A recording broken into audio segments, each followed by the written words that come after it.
today we are going to talk about different categories of mutual funds. So we were receiving a lot of questions कि क्या क्या category होती है mutual fund में, can you make a video? So we decided that we will make a video. So first of all, one thing I would like to clarify in the beginning only कि बहुत सारी categories overlap करती है. तो एक mutual fund हो सकता है दो categories में भी हो. So this is something which I wanted to highlight in the beginning only. Now इतनी सारी कैटेगरी है that it's difficult to cover all of them in one video. So today हम कवर करेंगे only equity related mutual funds. Now first question which will come in your mind is like what is the difference between an equity mutual fund and what is the difference between a debt mutual fund. तो equity mutual fund क्या करते हैं, वो company के shares में invest करते हैं primarily, तो उनके पास कंपनी की ओनरशिप आ जाती है. अगर कोई डेट म्यूचुअल फंड है तो वो कंपनी के शेयर्स में इन्वेस्ट नहीं कर रहा, वो इन्वेस्ट कर रहा है in other instrument. To give you one example, वो डिबेंचर्स में इन्वेस्ट कर रहा होगा. अब डिबेंचर क्या होता है, डिबेंचर एक इंस्ट्रूमेंट होता है, उसमें बेसिकली ये लिखा होता है कि आई एम इन्वेस्टिंग 10,000 रुपीज, मेरे को 8% ब्याज मिलेगा which is interest, and at the end of the tenure मेरे को प्रिंसिपल भी वापस मिल जाएगा, तो उसको बोलते हैं debenture. There are other form of debt also. So ये जो डेट म्यूचुअल फंड होते हैं ये debenture and other debt instruments में इन्वेस्ट करते हैं. हमारा आज का फोकस है इक्विटी म्यूचुअल फंड्स. सो इसमें मैं आपको सबसे पहले तीन मेजर कैटेगरी बताना चाहूंगा. The three major categories are large cap, mid cap and small cap. तो आप पूछोगे कि लार्ज कैप क्या होता है. लार्ज कैप होता है basically top 100 companies of India in terms of market capitalisation.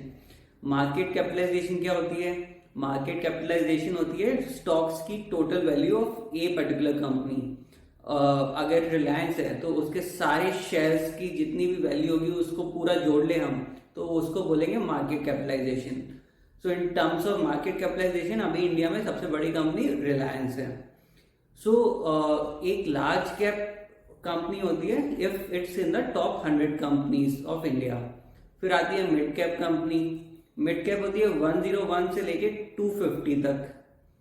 250 के नीचे जो भी होता है वो होता है small cap. Now coming to the mutual fund classification, large cap mutual fund क्या होते हैं. लार्ज कैप म्यूचुअल फंड होते हैं जो इन्वेस्ट कर रहे हैं at least 80% of the money in large cap companies, यानी टॉप 100 कंपनीज में. उसके बाद आते हैं mid cap companies, mid cap mutual funds and mutual funds which are investing at least 65% of their total corpus into mid cap stocks, यानी 101 से लेके 250 तक, they are called mid cap mutual funds. Moving on to the last category of the three major mutual fund categories is the small cap. Small cap में investment होता है उन companies में which are below 250, like जिनका market cap top 250 में नहीं आता है, तो उनको बोलते हैं small cap. And a small cap mutual fund will be investing at least 65% of its corpus into these kind of companies. So ये मैंने अभी तीन मेजर कैटेगरीज तो कवर कर दी है. अब इनके अलावा there are other categories also, so उनको आप एक एक करके कवर करते हैं. सबसे पहले ELSS. सो ELSS आप में से काफी लोगों को पता होगा क्या होता है. ELSS म्यूचुअल फंड बेसिकली वो म्यूचुअल फंड होता है which will give you tax benefit under section 80C. तो उसमें आप पैसा इन्वेस्ट कर रहे हो तो आप अगर अप टू 1.5 लाख आपको टैक्स डिडक्शन मिल जाएगा. मान लो आपकी 12 लाख की इनकम है तो 12 लाख पे पूरा 30% आप टैक्स दोगे. उससे अच्छा है आप थोड़ा 1.5 लगा दो ELSS म्यूचुअल फंड में, एंड वो जो अमाउंट है वो आपकी टैक्सेबल इनकम से डिडक्ट हो जाएगा. ELSS म्यूचुअल फंड का मेजर कैरेक्टरिस्टिक ये होता है that your money is locked in for a period of 3 years. Now we are done with ELSS. Now we will go to sectoral. Sectoral mutual fund क्या होते हैं, they are investing in a particular sector, या आप ये भी कह सकते हो they are investing in a particular idea. To give you example, there can be a pharma fund, तो वो फार्मा में इन्वेस्ट कर रहा होगा. There can be a auto mutual fund, तो वो ऑटोमोबाइल इंडस्ट्री में इन्वेस्ट कर रहा होगा. ये जो सेक्टोरल फंड्स होते हैं ना, इनके नाम से ही क्लियर हो जाता है कि इन which sector they are investing. Now moving on to large and mid cap mutual fund. तो नाम से ही पता चल जाता है this mutual fund is investing into large cap and mid cap companies. इसमें ये होता है कि 35% of the corpus will go into large cap stock and 35% of the corpus will go into the mid cap stock. ये इसका primary characteristic होता है. Now there other funds also, उनमें से एक कैटेगरी है फोकस फंड। फोकस फंड क्या होता है? It's focused on a number of stocks. इसमें मैक्सिमम सेबी ने लिमिट लगाई है 30 की। SEBI is the regulator of the securities market in India.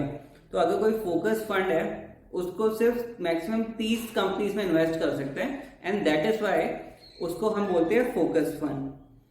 Now there is another category which is called dividend yield fund. इसमें what happens is that mutual fund will be investing in those companies which have a track record of giving dividend almost on a yearly basis, not necessarily on a yearly basis, but उनका dividend देने का track record है।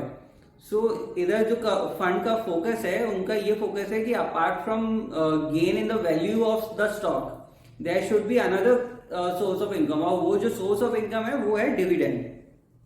And there are some other categories also, जैसे contra fund, value fund. But Indian stock market में actually there are not many mutual fund houses which have launched contra fund and value funds. There is one more category which I would like to cover under equity mutual funds, that is index mutual fund. Now if we go by the SEBI categorization, SEBI is the regulator, market regulator, as I told previously. Index mutual fund are not necessarily equity mutual fund. वो अपनी जगह पे सही है। हो सकता है कोई इंडेक्स म्यूचुअल फंड हो जो इक्विटी नहीं है, but still I will be covering index mutual fund in this video because most index mutual fund are equity mutual funds. पहले आप पूछेंगे कि ये इंडेक्स होता क्या है। इंडेक्स क्या होता है? बेसिकली एक ग्राफ होता है which represent the value of underlying stocks.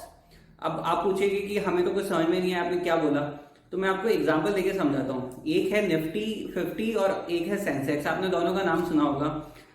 जब भी लोग बोलते हैं मार्केट गिर गया या मार्केट उठ गया, वो बात कर रहे होते हैं कि या तो निफ्टी गिर गया या सेंसेक्स, मतलब दोनों एक साथ ही गिरते हैं और एक साथ ही उठते हैं। तो जब भी कोई बोले कि मार्केट गिर गया, उसका मतलब है निफ्टी गिर गया, सेंसेक्स गिर गया। अब ये दोनों होते क्या है? निफ्टी क्या होता है? निफ्टी एक इंडेक्स है, एक ग्राफ है basically, which represent the underlying price of 50 companies which constitutes it. अब ये जो 50 कंपनीज है ना, ये रैंडमली सिलेक्ट नहीं होती है। ये national stock exchange owns Nifty, उनकी एक सब्सिडरी है जो ये ग्राफ बनाने का काम करती है, और उसके पास सारे इंटेलेक्चुअल प्रॉपर्टी राइट्स है इस इंडेक्स के। तो उसमें 50 कंपनियां हैं and there is a very strict parameter, उस क्राइटेरिया एक्चुअली। उस क्राइटेरिया में they are parameters like revenue, profit, market capitalization. तो उनके हिसाब से जो बेस्ट 50 कंपनीज है उनके प्राइस का उन्होंने ग्राफ बना दिया। नाउ उस ग्राफ कभी उठता है कभी गिरता है depending on the market conditions and how those particular companies are performing. तो ये देश में जो दो सबसे इंपॉर्टेंट इंडेक्स है वो है Nifty 50 and Sensex. Sensex is owned by Bombay stock exchange, उसमें 30 कंपनीज है। निफ्टी 50 में ऑब्वियसली नाम से पता चल जाता है 50 कंपनीज है। अब होता क्या है कि इंडेक्स म्यूचुअल फंड क्या करते हैं, they basically replicate this index. अगर कोई म्यूचुअल फंड है उसके नाम में निफ्टी है, निफ्टी 50 है, या कोई म्यूचुअल फंड है जिसके नाम में सेंसेक्स है, तो उनका investment allocation will be replicating these indexes. अगर कोई निफ्टी 50 को कॉपी कर रहा है तो फिर जब निफ्टी 50 गिरेगा तो फिर वो म्यूचुअल फंड का परफॉर्मेंस भी गिरेगा। जब निफ्टी 50 उठेगा तो उस म्यूचुअल फंड का परफॉर्मेंस भी उठेगा। अब हिस्टोरिकली देखा जाए तो Nifty has risen by around 16% in the past 10 years. Like हर साल 16% वो उठा है। सो अगर आपने एक म्यूचुअल फंड में इन्वेस्ट कर रखा है विच इज ट्रैकिंग निफ्टी 50, तो आपके हर साल पिछले 10 साल में ऑन एन एवरेज आपका हर साल का रिटर्न होगा कुछ 16%, which is quite good. World over भी ये जो इंडेक्स म्यूचुअल फंड्स होते हैं, these are considered the safest kind of investment with a good return. अगर आपने नाम सुना हो वॉरेन बफेट का, तो वो हमेशा कहते हैं कि इंडेक्स म्यूचुअल फंड में इन्वेस्ट करो and index mutual fund will be able to beat any kind of hedge fund.